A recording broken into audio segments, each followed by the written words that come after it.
Today I'll be interviewing John Stiffy, coach and one of the earliest adopters of neurofeedback, helping individuals find their way in life.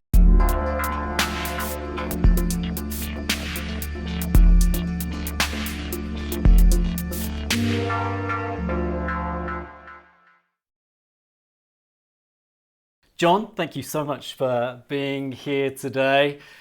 I've known you over the years. You were one of the very first leaders when it came to topics like biofeedback, neurofeedback, coaching and helping people through dark times. I'm fascinated by your story. Tell me a little bit about the story and the journey and how you've become, over the last few years, focused on a way of living. I'm 69, so what's happening now, I'm kind of thinking back on the past, doing a little bit of writing. I was a hippie back in the old days, and the interesting thing was, when I was a teenager, I was doing some drinking, I was doing some drugs, some marijuana and stuff like that. And then one day I woke up and I was sitting on the edge of the bed and I said to myself, if I continue on like this, when I'm 27, I'm going to have nothing, and my friends who decided to do something will have something.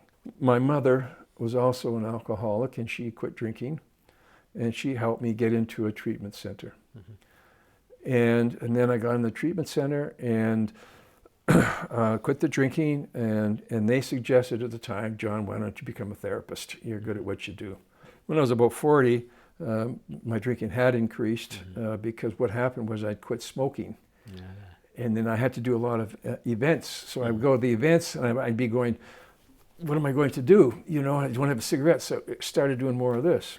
And then my mother came to visit, and my mother said to me, and she said, John, I want to go back home. I want to leave. Mm-hmm. Because she says, you are threatening my sobriety. Now, she didn't do it for me. She did it for herself. Yeah. But it had an effect on me. It made me think. I got rejected from my mother. And so I quit drinking, went to AA on a regular basis, started reading every book you could. I was highly motivated. The other motivation is I didn't want to lose my family. It was a great motivation. But I wanted peace of mind. That was the key.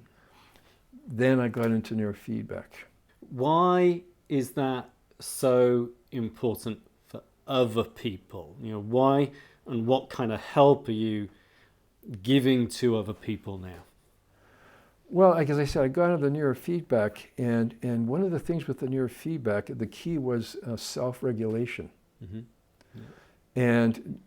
And I was in AA, and they talked a lot about letting go. And then when I did the neurofeedback, and I did a thing called alpha theta training, and what happened was, it's an indication that you go back, you lay back, and it'll indicate when you're in different states.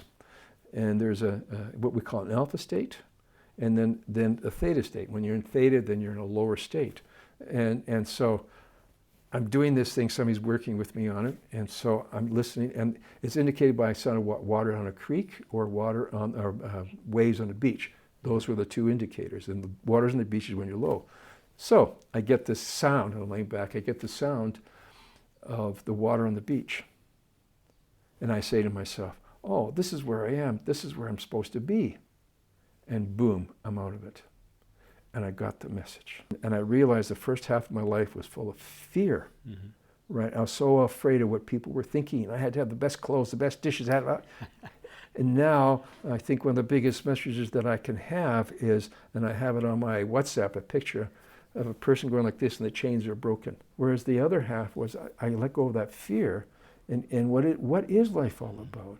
It's really having some peace. How are you helping others overcome their anxieties and their fears and their dark times? How are you going about doing that? What I found in my work with the neurofeedback, one of the keys was also talking about my experiences. I realized that with the neurofeedback, I could put people in a state, and they would feel, oh, great. But they would go back out, and especially I worked with children. Mm-hmm. And the children would come to me, I would calm them down, and then I would send them back home to that crazy atmosphere, which would bring them back to that state again. Yeah. And it was very defeating. So what I had to do was I realized is that the second process, which people don't realize, is that they have to learn, what do I need to do And it was about self-regulation, independence. What do I need to do to keep myself in those states? You know, we can become dependent on the neurofeedback, and I can make the money and stuff like that. And I often tell people that my success is when you don't have to come back and see me anymore. Yeah, and that's a great success. And maybe building then on successes, what would you say over the last 5 or so years have been your greatest personal successes? Well, I need to tell you, it's interesting during these past couple of years with the pandemic. I've had some people call me, send me messages, and saying, "Thank you. You helped change my life." So I know one of the topics you're passionate about is people helping each other. So explain that a little bit to me. What do you mean by that? Well, what I call is, basically I call it support and encouragement. So you support your people, so especially within my family, you support them, and then to encourage people. Yeah. And what I find now, just practicing a little in a restaurant, I'll say, "You did a great job. Thank you so much." The response is a big smile from ear to ear. It's phenomenal. So let me summarize a bit, because you've talked so much good input that you've said. So, when people are struggling with fears, anxieties, burnout symptoms, whatever it might be, they're in that trap of life, then you can help them through that process. First of all, by being relatable, because you've been there yourself. You can use some of the biofeedback and the neurofeedback techniques, understanding the state of the brain so that they can, first of all, identify when they're triggered a little bit, how they can recover from that, and then almost build the training so that they learn how to do that themselves independently, so that they don't need to keep coming back for help and support and the coaching that you give them. What might be a few kind of final words of wisdom?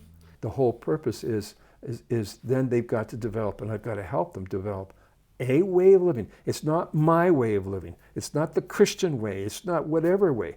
Is that my whole objective is that they find a way of living that is the best for them. Because each one of us is different. What applies for me may not apply for you, and vice versa, or anybody else. So that's my goal, to help people, is really to find their way that is best for them. John, fantastic. So much rich insight to find people's own way of living with that. Thank you so much for coming in and spending some time with me today. Always an incredible conversation that we have. Have a great rest of the day. Thank you very much. It's been a pleasure, and thank you for inviting me.